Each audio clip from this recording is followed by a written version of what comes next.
What were the impressions of Sam Hutchens at SEC Media Days? We find out. This is the Locked On Ole Miss podcast.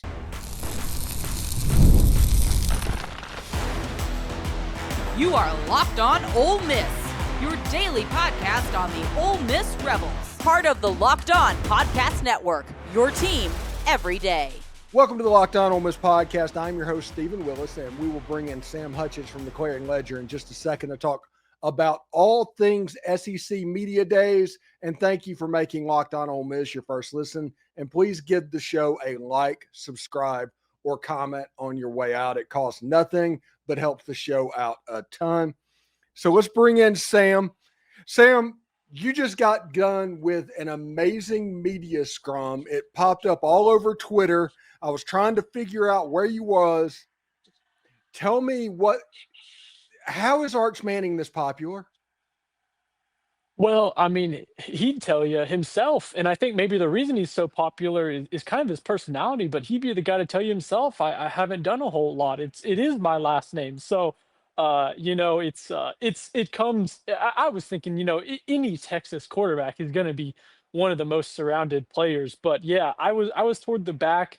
The jostling to get near Arch, that took place well before he even got to the podium. So, Arch is, he was Exhibit A here in Atlanta on day 2.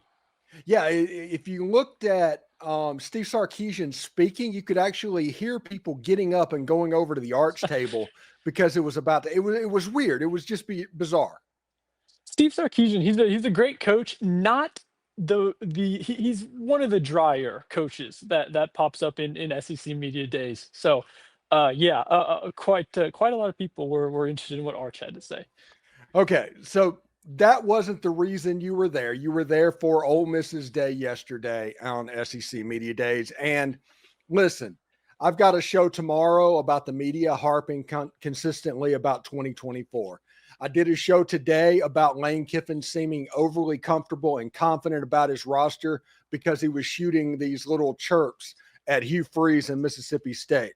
What was your opinion of what yesterday was like for Ole Miss? Yeah, one of my main takeaways is, and this is not breaking news, but you kind of just realize that, man, Lane Kiffin has been at Ole Miss for 6 years. This is his 6th year. He's one of the, he's kind of a veteran here at SEC Media Days now, as crazy as to say, and he's one of the guys that people ask national questions about, and especially at the big podium. They were great. We had plenty of breakout time with Lane and players to ask more beat-centric questions, but when he gets up to the podium, I think everyone's interested in what Lane has to say regarding an 8-game schedule versus a 9-game schedule versus what the college football playoff format should be, and he's kind of becoming one of the voices for college football and a person that national media folks like to bounce opinions off of. So what was the breakout with the local writers like? Any breaking news, anything interesting come out of that scrum? Yeah, it was good. I think that was the first time that it was in the morning yesterday. So I think that was the first time Lane mentioned, oh, I think Nick Saban's going to be back in the game. So that got everyone stirred up quite a bit. But no, yeah, he was pleasant, and no one's had a camera or a microphone in their face for a few months, so this is usually a good time to catch guys. And they brought 3 players: Austin Simmons, Cayden, and TJ Dottery, who are good with microphones and enjoy that aspect, or at least tolerate a bunch of me and a bunch of people like me asking them questions. So yeah, we can dive into that, but some pretty good stuff. So any news break out of that scrum with Lane for the local stuff? Anything that he talked about where we weren't really thinking that it was a possibility and all of a sudden it's here? Because that sometimes happens at SEC Media Days.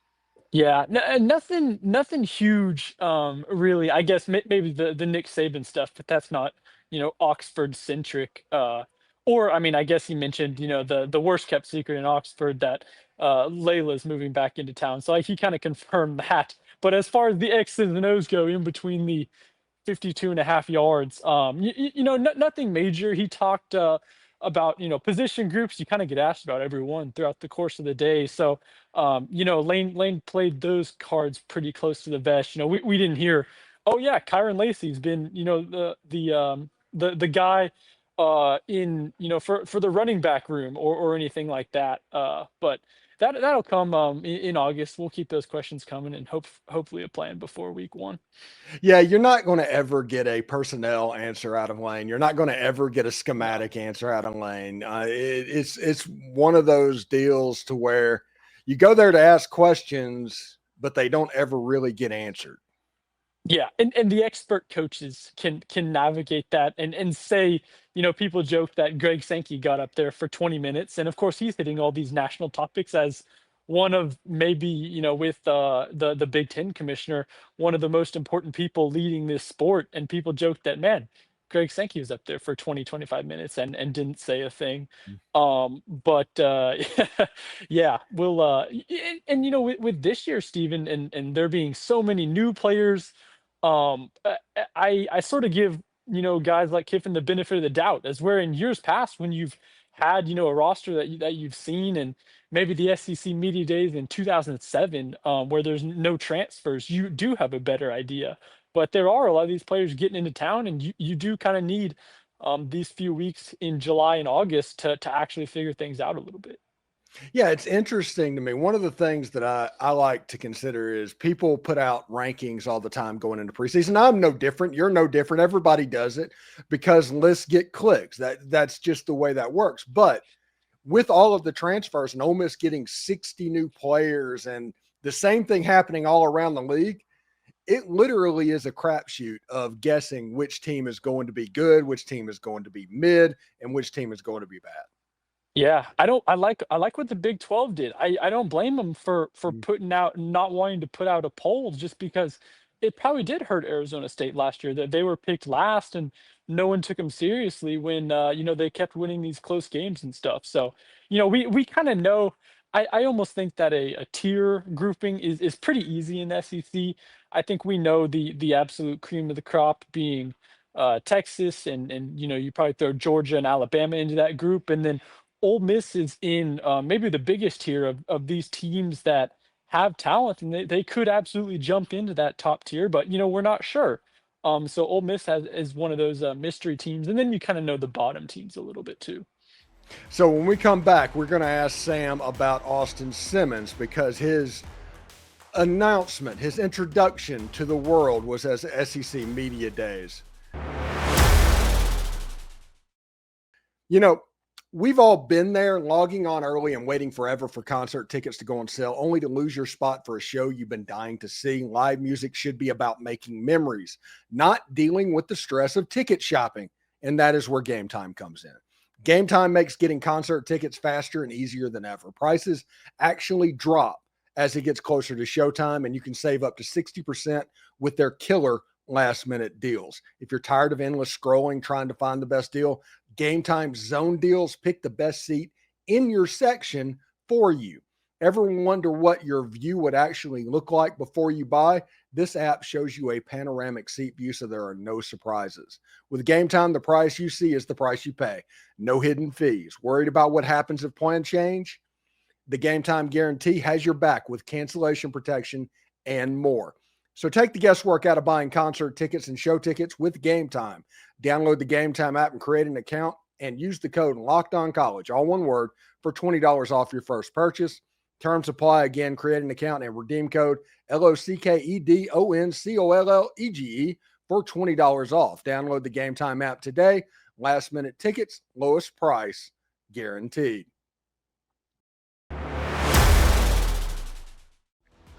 All right, so Sam, I'm pretty excited because Sunday I got to speak with Austin Simmons, and he was great, as you would expect. And he got to SEC Media Days, and I knew that he was going to be a star in that environment because he just kind of has everything desirable for that to happen. And he was absolutely a star. That's right. When Austin's the type of guy that if you're Kyle Campbell or the people that are helping these Ole Miss players get around all day, you don't have to worry about him saying anything crazy or anything that will wind up on anyone else's bulletin board. But he navigates that while still being interesting and flashing personality. So as one of the guys that I was following most closely around the College Football Hall of Fame yesterday. I appreciated it. And yeah, I thought the most interesting thing Austin said is, he's 19 years old, but he said, I feel like an uncle. I feel old just because he's been in school for, this is his third year. So he's been in school for a lot longer than a lot of his team. And he's been at Ole Miss for longer than even more of those guys, with all, the first year veterans that still don't know where the Ole Miss Student Union is, or things like that, you don't know if you're a transfer like DeJon Stribling. So Simmons has, obviously, being the quarterback, you have to step into a leadership role, and maybe that's tough for a 19-year-old, but he's not the typical 19-year-old. Exactly. He's already finished with his degree, his undergraduate degree at Ole Miss at age 19. He's in graduate school. Heck, he might have a PhD by the time he's done playing football at Ole Miss. I went to school at Oklahoma State, and they sell shirts that says Stillwater, Oklahoma, the best 4 or 5 or 6 years of your life. Austin Simmons, I guess, didn't need the Ole Miss version of those. No. He definitely, you graduate that early and you graduate from high school early. Maybe he doesn't know what a party looks like. It seems like he was fairly busy. So, the saying at Ole Miss is we've never lost a party. Sure. Yeah. So maybe something like Austin Simmons, he needs to blow off a little bit of steam. So maybe that makes him happy. It'll be interesting to see, it's so easy to write positive stories about everyone in July, and all 16 coaches that are here are hyping their teams up, and eventually when we are 3 months from now, they're going to be teams that are struggling. It's going to be tough for some of these teams. So adversity will come for everyone. So it'll be interesting to see how Austin Simmons responds to the inevitable adversity of a bad drive, a bad half, a bad game, a bad break. And all we've seen right now is him at his absolute best. So we know that he can do it. And a lot of those conversations we had with him were about that drive at Georgia. But you also have to ask him about the things that we haven't seen yet, but that are just guaranteed to come along with an SEC schedule. Everybody is going to talk about that Georgia game, but he actually got a good bit of work in the Arkansas game as well. And he flashed a little bit there as well. Georgia's good. Georgia won the SEC, the whole 9 yards there. I can understand. He was the locked on player of the game for that week. I completely get it, but there was a lot of things to like from the Arkansas game as well. Yeah, I think, was it Middle Tennessee too that he got in and got some work? I think, yeah. The thing about Ole Miss last year is people talk about their one-score losses, but they had so many 20, 30-point wins that you're right. If you I thought about that the other day. If you threw the Georgia tape out and said this game doesn't exist, Austin would still be getting a lot of hype from those other performances too. So that's a good point. TJ Dottery and Cayden Lee were also there. There were Ole Miss's representatives. Cayden Lee, he's just a guy. I talked to the Locked On recruiting expert, the Florida football scout, Brian Smith, and he said Honeycomb, which is Cayden Lee's nickname, he's a guy that could lead the SEC in receptions this year. Do you know who he got that nickname from, by the way? Who? Cam Newton. He told us that one day in a press conference. Yep. I think it was at a camp or something. He said Cam Newton. Well, he played on the Cam Newton 707 team. Okay, that's probably what it was. Yeah, yeah. But so yeah, Honeycomb was bestowed on him by Cam Newton. But yeah, Cayden was good. I talked with TJ Dottery. I've got some stuff coming out. I asked him about, he's getting the green dot again this year. Even with Suntarine Perkins and how good he is, TJ Dottery is going to have a huge role in this defense too. And so I talked to him about that and what that process looks like, and what it's like having Pete Golding in your ear for a game. And so TJ was good, and Cayden Lee, he's kind of the sure thing. I'm pretty certain that Ole Miss's receivers are going to be good this year. I'm not quite certain who they will be. I think DeJon Stribling will do quite well. But Cayden Lee's kind of the only guy that I feel comfortable, just from asking questions and stuff and what Lane is giving out, locking into a starting role in August 30th or whenever the first game is. Yeah, the 30th is the first game. The 29th will be Auburn's game at Baylor, but we will talk about that in the next segment as real quick. We'll go over some of the other teams that have come through SEC Media Days. All in all, what do you grade the performance by Ole Miss at SEC Media Days? Oh, they didn't do anything catastrophic, so that's usually warrants about an A. I think it's hard to win media days. I think Mm. in this day and age when people already know you and you're there's so many there's so much access. So, it's we kind of know even the national folks kind of know the stories already. So, but yeah, nothing catastrophic, no brutal clips coming out, no one photoshopping golf courses into the back of Lane Kiffin's background like some other coaches. So, Yeah, it should be pretty interesting. And when we come back, we will talk about the Hugh Freeze situation. We'll talk about some of the other storylines that are bouncing around SEC Media Days. This is the Locked On Ole Miss podcast.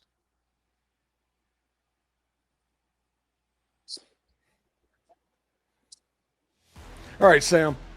There were 7 other teams that have gone to the microphone other than Ole Miss. We will just real quick hit on some of the storylines. Brian Kelly and LSU, they were, if Ole Miss, I thought they were impressive. Brian Kelly and LSU was very impressive as well.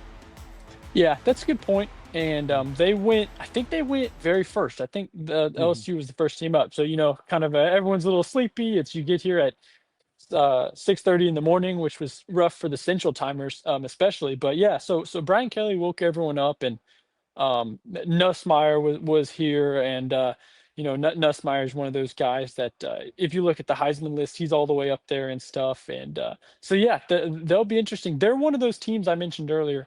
I think they're in the Ole Miss tier of like they're not quite guaranteed to be on that Georgia, Alabama, Texas floor, but I think their ceiling is just about quite as high as those teams.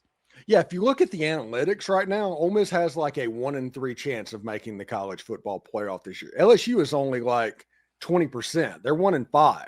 Mm. And also both of those teams are usually right next to each other on the tiers. If you look Yeah, analytically, that feels some of like a the schedule thing. yeah, LSU has to come to Ole Miss, and they're probably going to advantage Ole Miss in that situation, which is believable. Now, LSU's been spending a ton of money to try and fix their Yeah, defense and get ready to go. So we'll see what it looks like. I mean, Jayden Daniels isn't walking through that door for LSU, but they're going to be pretty good this year. for sure. So we talked about Arch earlier in the show. Bobby Hill, aka Josh Heupel. What'd you think of Tennessee? uh, in complete transparency, I was writing a lot, so I actually did not catch hardly any of his press conference. But yeah, that's not a bad comparison. That's from is that King of the Hill? Yeah. Yeah, okay. I've not seen that show, but yeah, I get the comparison. Yeah, I wanted to see Joey Aguilar. I wish they would have brought him. That would have been uh way interesting. But I Well, understand, why they didn't, and he would have gotten every Nico question in the book. But I wish they'd have brought him. yeah, it's one of those things. If your quarterback competition is settled, like Alabama, let's go with Alabama or Texas A&M, to where Ty Simpson or Marcel Reed is going to be the guy. There's no reason for those two players not to be at SEC Media Yeah, Days. I heard a lot more Marcel Reed questions than Ty Simpson questions so far. Yeah. Yeah. I like Marcel Reed. His dad used to like hit me up with information during his recruitment when he was committed to Ole Miss before he flipped over to A&M. Good family, nice guy, nothing but the best. And if A&M and he improves his passing this year, A&M has the talent around him, they could be a pretty good team. For sure. Yeah. I keep, putting a bunch of teams in here. Not everyone can go in this tier, but I Mm. put them, yeah, in these teams that if they win their close games, if they get some good breaks, they could be, I don't know, if you budget 4 SEC teams in the college football playoff and you feel pretty good about Georgia and Texas and Alabama having good shots, maybe A&M's the team that's able to sneak in there. All right. So finally, Hugh Freeze went up there, and how many golf questions did he get? Freeze is going through some health situations, and honestly, he kind of looks like it a little bit. I had to kind of do a double take when he got up to the podium to talk. Him playing golf, all of this stuff. What was your impressions from the Auburn Tigers? Yeah. As someone who is no stranger to the golf course, I understand the grip that golf can have on you, especially when the weather's nice. I have a tough time knocking Hugh for that. I totally get why it's Twitter fodder, and Lane Kiffin kind of made the joke that I thought not a lot of people picked up on, but Lane said, "Oh, and by the way, when I was fishing, it was on a dead period." Yeah. So you can. I understand why people are maybe upset with Hugh playing a lot of golf, but I will never knock someone for that. Hey, coaches need vacation too, and if you're not vacationing or if you're not taking time off, I don't think I can expect you to be at your best when you're working. You need that balance. So maybe that's how Hugh does it. But yeah, Lane got his shots in with Hugh, and then Hugh he was asked today how he feels about Lane, and I put all that in a story up on the Ledger website. But yeah, Hugh is like, hey, I'm not on social media, but it seems like they're good. Hugh worked with Chris Kiffin, and Hugh got to know Monty a little bit. He said up there at the podium today, so I think Lane just is liking to do that, but I don't know if there's any serious vitriol behind it. It feels like something's personal there. I don't know the story, but it I feels will like say something is there. I doubt. I don't know if I 100% buy that Lane said, "Oh, this is all happening because once upon a time Hugh tweeted me a picture of a 2-pound bass." Yeah. I don't know if I buy that. These coaches interact so much, and they're after all the same players, and I would guess that there's more to that story. Yeah, every time that Auburn has hired somebody from Ole Miss has at least been high Well, on and that list. and So Lane joked about Hugh taking coaches and Walker Jones, the head of the Grove Collective, on an SEC conference call last week. So I will say I don't know if I completely buy into Lane's explanation that he always pokes at Hugh Freeze solely because Hugh tweeted him a picture of a fish a long time ago. yeah, should be pretty interesting. The biggest low-key game of the season going into this college football season is Auburn at Baylor on August 29th. Sir, Be- yeah. If Auburn loses that game, which they very well could, Baylor's going to have a very good football team. Yeah. Auburn's looking at a 2-4 start right out of the gate, and that could be problems for Hugh. Is that is that at McLean Stadium? Is that at Waco? Yes. Yeah, Mhm. yeah. I thought so. So yeah, That's going to be a cauldron. It's going to be an absolute cauldron with an SEC team going to a Big 12 stadium. Oh yeah, it gets warm there. I've covered some Oklahoma State games at McLean Stadium, and it's a beautiful stadium. It's right on the river, but there is that sun shines in there, and it gets warm. And on August 29th, it'll be It'll that'll be a be night something game. else. They're going to play it at night. Since Oh, it's is on it Friday okay? night. Oh, because it's Yeah. it's a standalone, right? Yeah. It's So like okay, the Fox game on Friday. okay, well, that's good then. You don't want any of these players dropping from exhaustion, but All right. or So cramps. Oh, sorry, I was just gonna say they're cracking down on feigning injuries this year, so no more well-timed cramps, hopefully. Lane got his way. He got his way. He said, until you do something about it, I'm going to take advantage. And they're finally doing something about it. So now they can go as fast as they want to go. That's what that means. No, there's not going to be anybody there to feign injuries. Tell everybody what you got going on at the Clarion Ledger from Media Days. Yeah, helping out, writing some national stuff, getting some video up for the Clarion Ledger. I'll have Ole Miss stuff coming out. I've got plenty of content to work off of, so I'll have some content coming hot and heavy for the folks that want to read up more from in Atlanta. And yeah, I'll be here through Wednesday. I'm staying with my good friend Sam Sklar, who covers Mississippi State. So we're here together through when the Bulldogs are out here. Oh, did he get any content from Lane's non-home game comment yesterday? Yes. Yeah. Oh, yeah.